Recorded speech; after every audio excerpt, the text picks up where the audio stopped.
Elon Musk తీసుకునే political agendas and political policies వల్లనే ఇప్పుడు టెస్లా కంపెనీకి ఒక చిన్న ట్విస్ట్. ఆ ట్విస్ట్ ఏంటిది అంటే టెస్లా కంపెనీ సేల్స్, ఆ కార్ సేల్స్ అన్ని ముందు క్వార్టర్స్ కన్నా ఈ క్వార్టర్స్ 10 times ఎక్కువ పడిపోబోతుంది అని చెప్పారు.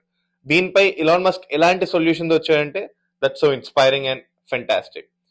ఇది ఈసారి ఎటు మోడల్ వై అని చెప్పి టెస్లాలో వాళ్ళు ఇంక్రీజ్ చేస్తున్నారు. ఇది ఒక హై పేస్డ్ మోడల్. చైనాలో అయితే డిమాండ్ చాలా ఉంది. యుఎస్ఏలో అది అన్ని మోడల్స్ తోటి పక్కన కూర్చోబెట్టి బెంచింగ్ చేసాక చైనాలో మాత్రం it replaced its old models.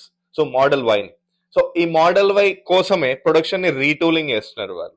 So దానివల్ల ఆ రీటూలింగ్ ప్రాసెస్ లో ప్రొడక్షన్ కొంచెం తక్కువ అవుతుంది. ఈ ప్రొడక్షన్ గ్యాప్ లో వీళ్ళకి ప్రాఫిట్ కావాలి కదా, ఇంకా అలానే సేల్స్ పడిపోతున్నాయి. సో ఈసారి ఒక మంచి డిస్కౌంట్ ప్లాన్ తో వచ్చేసాడు.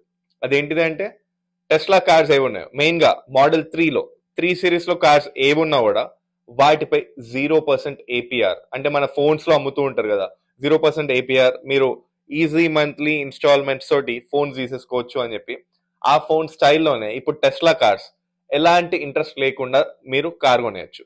అది కూడా 60 months ఈఎంఐ ఆప్షన్ తోటి పర్ మంత్ 3999 ఆప్షన్ తోటి ముందుకు వచ్చేసారు. దీనివల్ల మోడల్ 3 సిరీస్ ఏది ఉన్నాయో వాటిని పుష్ చేద్దాము అండ్ వాటి ప్రైజెస్ తోటి ఆ ప్రాఫిట్స్ అనేది తెచ్చుకుందాము ఈ తక్కువ ప్రైస్ కమ్మేసి అని చెప్పి. ప్రీవియస్లీ చాలా సార్లు ఇలాంటి ఇంప్లిమెంటేషన్ అవ్వగా వేరే కార్ కంపెనీస్ అన్ని ఇప్పుడు కొంచెం లాస్ లోకి వెళ్ళిపోయి, ఎందుకు ట్రంప్ టారిఫ్ రూల్స్ వల్ల ఇప్పుడు కార్ ప్రైస్ అన్ని పెరిగిపోతూ ఉంటే సడన్ గా టెస్లా వచ్చి కార్ ప్రైస్ తక్కువ చేశాడు. So this is creating a clear independence like for Tesla to catch the peoples attention. ఇది మస్త్ తెలివి. Stay tune TV 9 USA for more updates. Thank you.